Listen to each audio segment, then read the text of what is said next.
My heart dropped. The pavement's boiling hot. This guy has no shoes. We were so lucky that day. One of our team had size 10 shoes. Just took them out, handed them over. That's when I realised that's the right charity. Welcome to the Tales to Inspire podcast.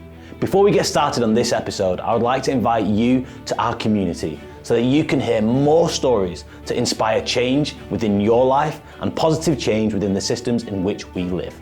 All I want you to do is to click on the subscribe button.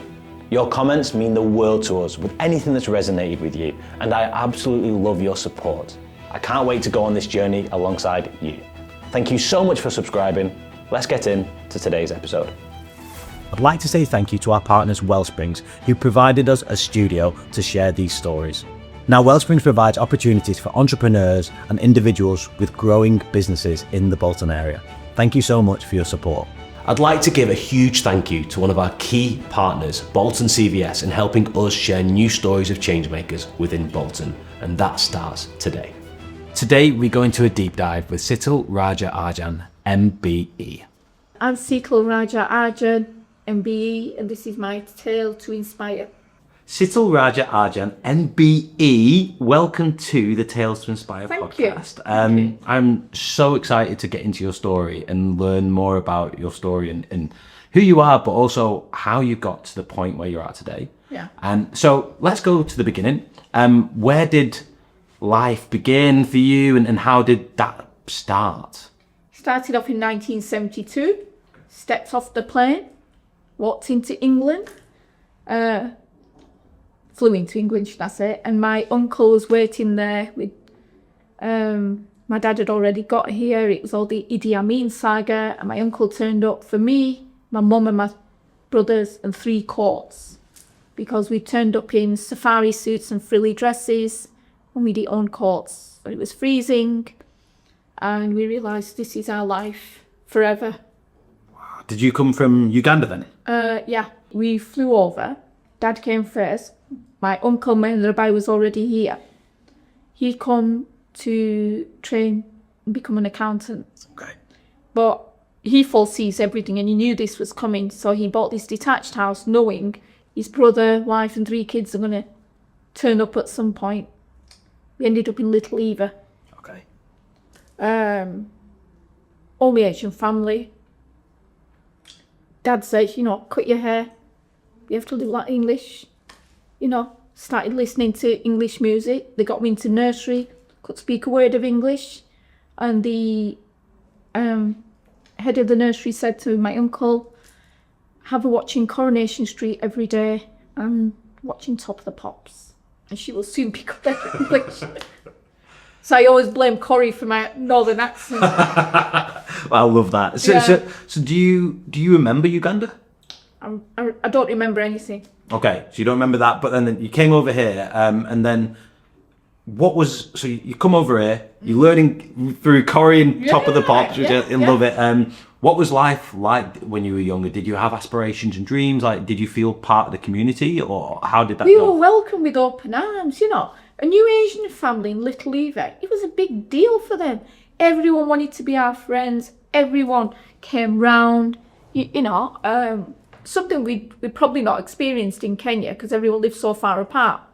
But here, we made friends, we had neighbours. You know what it was like years ago. You want to go and see your best friend, you just jump over the fence, over the back, and the house is there. We loved it. Wow, and that was really the beginning side of that. Yeah. So in your family, did you have any siblings? 2 elder brothers. 2 elder, and they were there with you at the time. Yeah. So where does your journey go from that start of that childhood to in Little Eva, of all places within Bolton? So I went to Little Eva School, I went to South College. As youngsters, we never really did sport.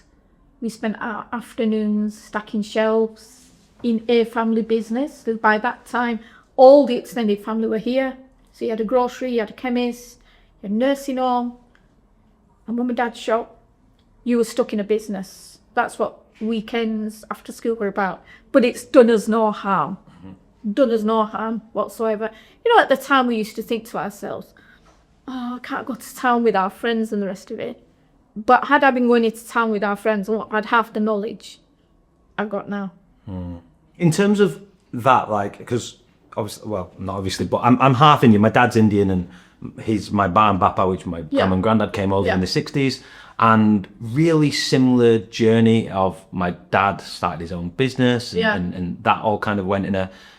What is it about the Indians when they come over here and they start businesses, or they start? Why specific to the Indian community? Why did that happen? A lot of the Indians who came off, whether from India or from Kenya, they were educated. So they knew nothing else except opening shops. I mean, I've got family who, I don't know if you know this, but a lot of the families who came over with the Uganda, when all this happened, they were put into like camps to learn how to speak English and everything. I never knew this till recently. I mean, we were lucky we had a house waiting for us. But in Wales, they built this little village. And everyone went there and they were taught, but they were just taught menial stuff like working in the post office, cleaning. But everyone started at the bottom. Right. They all started at the bottom. And they all worked their way to the top. And all these little Diddy off licenses, corner shops, whatever, developed. Where would we be without corner shops? COVID, where were we without corner shop? They were bloody lifesavers. You know, you pardon my French, but it was the corner shops who got us through COVID, not the supermarkets, the corner shops. You were struggling from anything. Make a call to your local shop. It would be on your doorstep. Supermarkets would do that, but they charge you free delivery and minimum charge on whatever. Corner shops were the thing. They're not a thing of the past. They're coming back because everyone now wants community spirit. They want to know who they talk to. Every time I go to Tesco, which is very rare, I make sure I go to cashier because I want to talk to someone. Don't want this scary shop thing. No, let's talk to people. Once they're settled, they started to educate the kids because they didn't want that life for the kids. Right. And you'll be surprised how many kids went to school, college, uni, whatever, and they do one of two things. Either they made the parents sell the corner shop so they could have a good life, or they took over. Yep. So I have a friend whose family have about 7 corner shops. This guy did a business master's degree, came back when dad had 2 corner shops, developed the whole chain. So it was all about community, being together, working together, supporting each other. That's massive. Supporting each other is massive. I know my dad had the grocery shop. Everyone says House of Rajas, but he couldn't have done it with the support of all the other Asian businesses here. You don't have to fall out with Asian businesses. There's enough customer for everyone. When you need help, go across. I need help with this. What can you do? Chances are they'll help you. One thing about Bolton, it's a very tight-knit community. People will help each other. I'm sure it's like that in all places, but Bolton, I feel it because I'm in that community all the time. I feel it. After the age of 16, I did my A-levels, chose a career in accountancy, which was my dad and my uncle saying accountant. They knew I weren't clever enough to do medicine.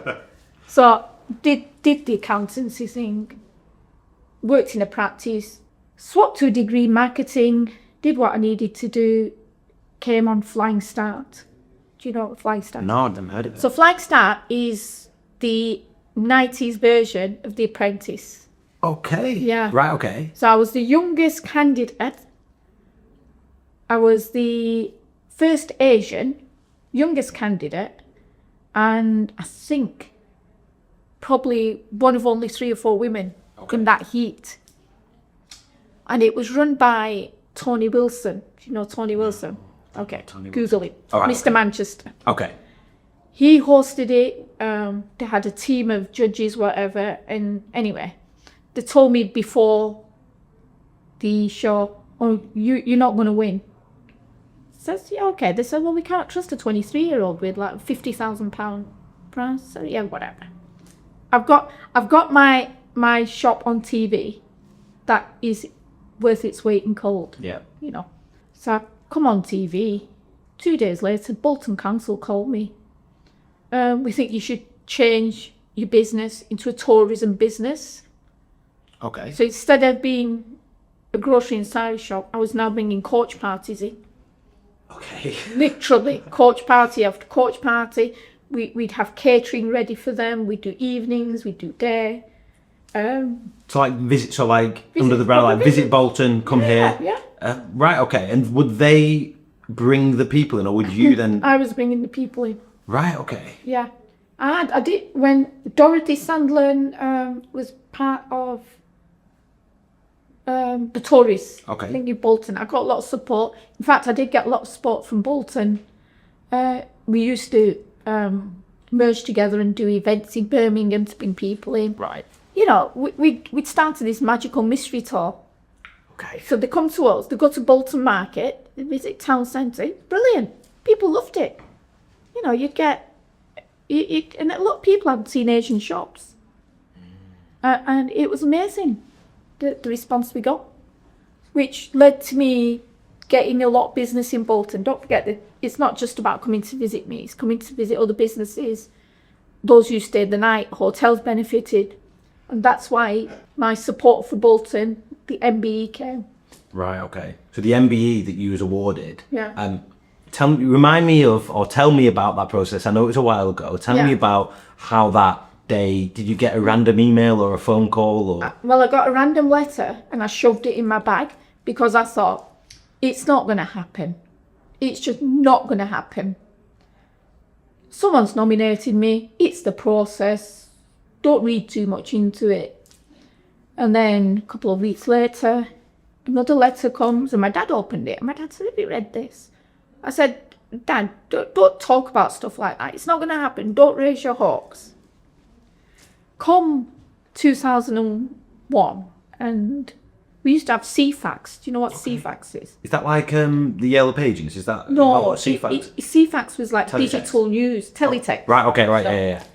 And I was in the shop and I was cutting fabric, and a gentleman come in and he said, "You're Sital Raja." And I said, "Yeah." He goes, "Congratulations for getting your MBE." I cut into my foot, literally cut, because I did not know this had happened. So you've been awarded an MBE? Yeah. Without I thought you have to accept the MBE. You accept it. I'd sent the paperwork. I just thought, yeah, it's not going to happen. Just not going to happen. Because you're not officially told at that time till it's announced. Right, okay. So I cut my foot, thinking, right, well, who do I tell? Who do I tell? 10 minutes later, my brother said, you're on CFAX. And then it appeared in Bolton Evening News. And then that's it. The rest is history. And do they give you an MBE based on, do they say it's for this? It's services to Bolton. Right, okay. Yeah. And does that mean anything different? Do you get access to the royal family? Is there anything extra? That I get access to St Paul's Cathedral, okay. Westminster Abbey. So I wanted to hold a wedding or something. All right, okay. Yeah. So it has its perks, but more than anything, it's nice to be awarded for the work you've done. But I couldn't have done it without the Bolton community. Yeah, so it's kind of it's your award, but it is for everyone. For everyone. Yeah. Amazing. That is. I hope they've improved their processes, how they award people from back in 2001, because that sounds like it was literally. And then when the Queen's, you get a letter from the Queen. Okay. And when the Queen's letter came, it didn't fit in my letterbox. So my neighbour who was across the road said, "Oh, I'll take it." And then when he saw the royal postcode and everything on the envelope, he came around at night and he said, "This got delivered." I said, "Thanks." And he goes, "Well, open it then." So I opened it and it was really nice letter from the Queen, which I framed and put in my house. Amazing. I bet the paper's like yeah, to touch and everything. When I went to give it framed, I wouldn't give it to him. I said, "I want to watch you frame it, and I'm taking it back because I don't want anything to happen to that letter." Yeah. Yeah, it's a letter from the Queen. It was like, anyway, so that's what he did. Wow, you wouldn't think that those kind of things happen to community people, right? No. So I think there's so much to go in there. Now, could you explain the shop? So the shop went from a grocery store to a travel and tourism business to what would you say it is today? People call it an Indian department store. Right. Okay. Yeah. So we have Mithai shop, Halwa centre in there, grocery, sari. We had a beautician who's retired, so we'll be doing something with that room. There's not many businesses like that. And how long has it been going for? 53 years this May. Wow. And what was the point when you took over? I was 26. Okay. And was there a conversation that you had with, was it your dad who started it? Yeah. So what was the conversation when you said, like, this is my time to run the business? The thing is, I kind of wormed my way in anyway because my brothers had started Scan. Right, okay. So they were busy with that. And my dad was heavily diabetic. Right. So it was just constantly giving support to my dad. Yeah, so you knew the business, so you knew what was going on. Yeah, but I've been there since the age of 4. What was there? I didn't know. And has it always been in the same location? Yeah. Always No. This is the 3rd location. This is the 3rd location? Yeah. Right, okay. And how, in terms of, obviously, an Indian department store, but what kind of values do you hold within the company that when the customers come, this is what they're looking for? Right, so we're very multicultural. We have staff of all religions, speaking all different languages. We welcome everyone. Absolutely everyone. Doesn't matter what colour, what religion, what caste. You come through my door, we'll always have a smile on our face. The business has been had a lot of support from Bolton, so we support Bolton back. The way we were when we came to England, Bolton welcomed us with open arms. Not only us, all the family businesses. You know, we were an Indian business, we were a business. Yeah. So it's our time to support Bolton back, and we still do it. We do it via Scan, we do it via our charity work. My uncle, he's an accountant, who is literally our godfather. Everything he did, support Bolton, and we've happily stayed in Bolton. So important, that community, that values driven side of it. So it feels like the shop is a reflection of your values and your family's legacy. And to bring community together, me and Praveen, so Praveen's my other half, we met at 6th form. We got married. Praveen's also in the shop.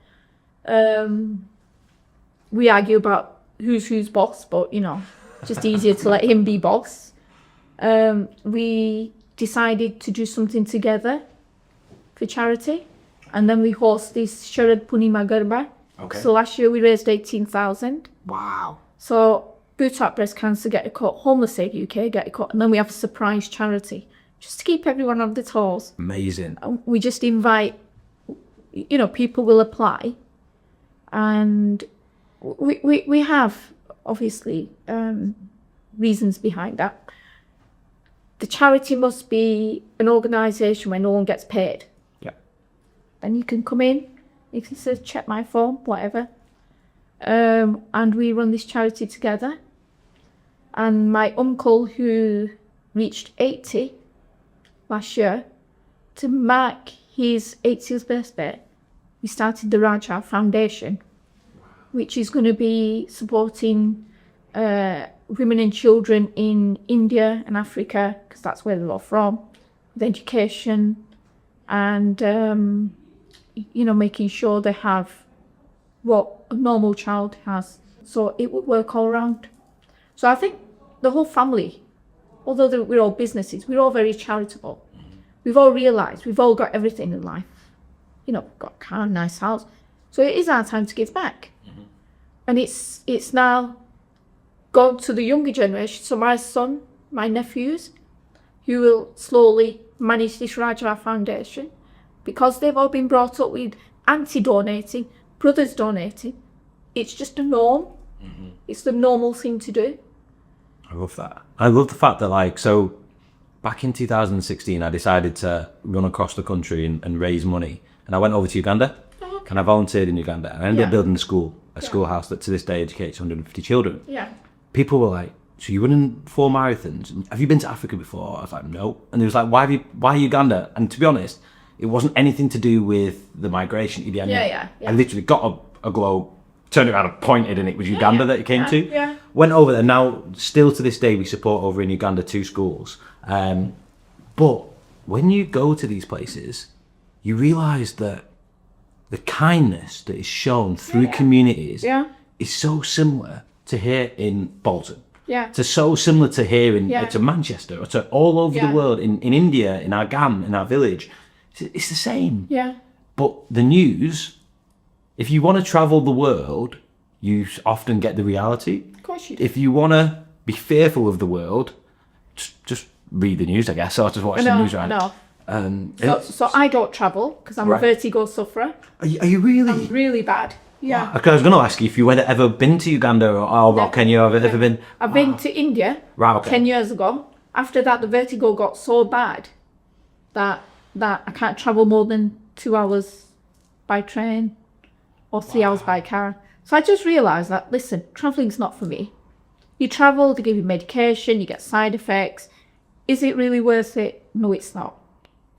So husband and son travel the world, I watch everything on Instagram. Amazing. And then you've got Bolton, and you've got everything you need. I've got everything I need. Yeah. I've never, now, because I've accepted the fact I might not travel, I realised, I've got everything I need. England's a beautiful place. It's amazing, isn't it? You know. It's easy to put it down. Of course it is. And you look at places in Manchester, outside Manchester, lakes. Yeah. Yorkshire. Yorkshire's amazing. What? I'm not actually going to be missing much except sunshine. Might not get sunshine, so that doesn't matter anymore. Yeah. You've gone past that stage. Oh yeah, you've succumbed to the weather. Yeah. So I want to go into a little bit about role models. So in your life, would you say role models have been important? Yeah. And if so, who were they? Mainly family. Okay. My mum, my dad, my uncle, my auntie, because I only ever saw them work. So when you only ever see people work, you realise that's the norm. It clearly isn't, but we were in a situation where that's what we had to do.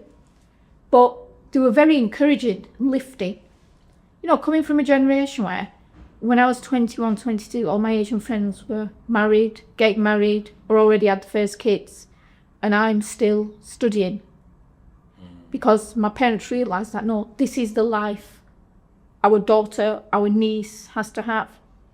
Not only for me, but from all the girls in the family younger than me. I mean, Cambridge educated, St Andrews educated.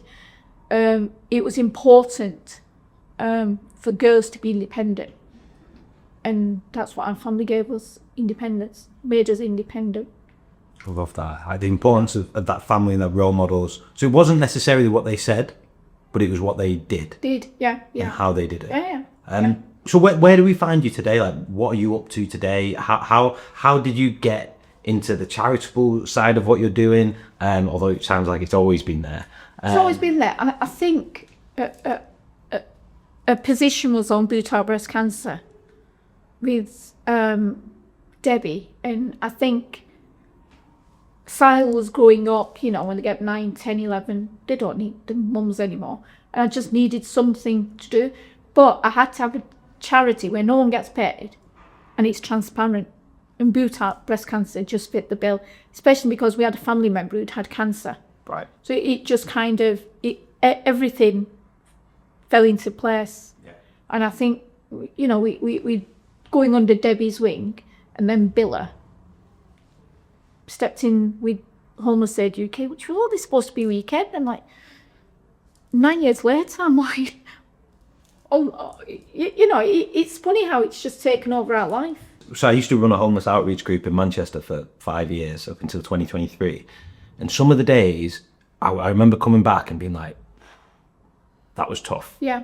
Manchester's a lot tougher than Bolton.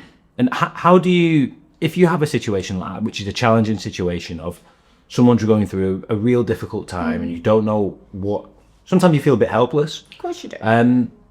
How do you support yourself in that? It has been tough. The first time I went to Manchester with Billa, and I won't lie, I had a load of fivers in my back pocket. Right. Because I thought, well, you know, when you see all these homeless, I'll make sure they're fed and whatever. Billa knew exactly what I was like. So Billa got someone to be with me throughout this walk. And I think the hardest part of the walk was when someone had no shoes. If we go home and we have cupboards of shoes, or women do, don't they? This guy had no shoes. And we carry a bag, a suitcase full of shoes, and it's getting me quite teary, this, but anyway, we opened the bag and we had no size 10 shoes. And my heart dropped. It's boiling hot outside, pavement's boiling hot. This guy has no shoes. And we were so lucky that day. One of our team had size 10 shoes, just took them off, handed them over. That's when I realised that's the right charity.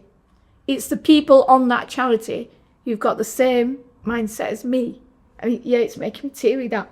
But I realised, yeah, I'm doing the right thing. And that is it, right? Yeah, Actions speak louder than words. You did, and that person, Yeah. you just don't know how much that act could have for someone else. Right? No. With no expectation in return. No. Um, I often think of that night. That night literally changed my life with the homeless, for the homeless. And I've never looked back. it's really special. Never ever looked back. If you go into my boot now, and my cat, It's not full of size 10 shoes, is it? it's full of homeless stuff. Right. You'll be surprised. It's full of homeless stuff. You know, when you think 20 years ago, there would have been a makeup bag and spare outfit and shopping, and now it's just full of homeless stuff. It's like totally changed. Isn't it amazing how? And when we interviewed Billa said that he changed his life from one person he thought he was. So Billa, I would never think, when I think of Billa, I think, man, this really selfless, empathetic individual who cares about the world and will do anything for the world. Yeah. He said that wasn't me. No, it wasn't. That's why I used to ignore him at his phone. Is that why you ignored him? And we've got it recorded as well. Amazing. So that's why, but we can change. Yeah. People can change for the better and for the worse. But it proves that if someone judges me and says, Chris, you are this person, half the time I don't know who I am. No. You know, like half the time I'm struck. So how can someone else judge me? Yeah. But what we have is the opportunity to see the best in people. Yeah. And that sounds like exactly what you do in every area of your life is you're seeing the best in everyone you come But little did I know this. When I started Homeless Aid, I never knew my dad knew Billa. So when I called Billa, it was my dad's birthday. It was January the 3rd. And I was booking this food for August. It's January the 3rd. 2-3 years ago, Billa said, I'd gone somewhere with Bill, and Billa said, my car wash used to be here. And this is where I used to meet your dad every Sunday. My staff would wash his car, and me and your dad would go off for a kebab. I never knew that. I never ever knew that. I knew my dad used to go off with a car wash, to the car wash. And he used to say, me and Imi had a kebab. So Imtiaz is Billa's real name. So I never knew. And I was like, hang on a minute, this is really freaking me out now. On January the 3rd, I called you. On the weekend of my dad's 10th passing, I started with Homeless Aid UK. And now you tell me you knew my dad and you used to have. So I kind of felt my dad's kind of pushing me in that direction, because my dad used to really help the homeless. He used to go to this homeless shelter. When he'd have a big delivery of Tilda rice or whatever, pattocks or whatever, he'd just say to them, come on, 2 of you get in my car, I need help. And then he'd pay them and feed them and whatever. And then a couple of them stayed on as staff. So I knew my dad had this thing about helping the homeless, but I never ever knew that this was the route I would be going down. It's amazing, isn't it? It's just honestly. you can't. You cannot envision that. No. Wow. No. So as we round off today's, I mean, I could talk to you for years, to be honest. I'm so inspired. I kind of want to see, like, I want to ask you a few. I think we go into a quick fire question round. I have a quick fire question round where I start a sentence and I ask our Tales to Inspire champions and our guests to finish that sentence.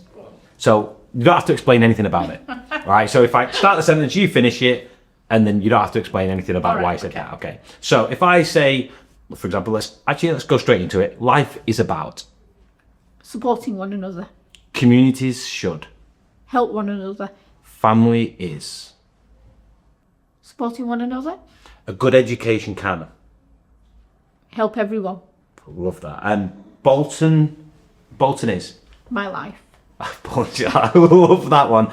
If we were to look at, this is probably not a quick fire question, but if you were to look at your life right now, how much of where you're at right now would be down to, I guess you could say, luck or fortune, and how much of it is down to whether you would say hard work or connections? Yeah, how would you tally that up? You make your own luck. You make your own connections. You have to be out there talking to people, being with people. It doesn't mean you have to mix with the rich people. You mix with everyone. We come with nothing, leave with nothing. We're all equal. Okay, well, as we come to the end of today, we ask every one of our Tales to Inspire champions, over 170 people we've shared the stories of around the UK, 2 questions. And the first is, Sital, what is your definition of the word inspire? Definition of the word inspire, a tough one. It's to make sure the younger generation have someone to look up to, someone to follow. Love that. That's really special. And then my last one is, if you were to look at your life and say we're in 30, 40 years time or whatever it is, and it's kind of like, look, this is, you're looking back on your life that you've had, what is the legacy that you want to have left? That I did the best I could. Amazing. Well, Sital, thank you so much for being on the Tales to Inspire podcast.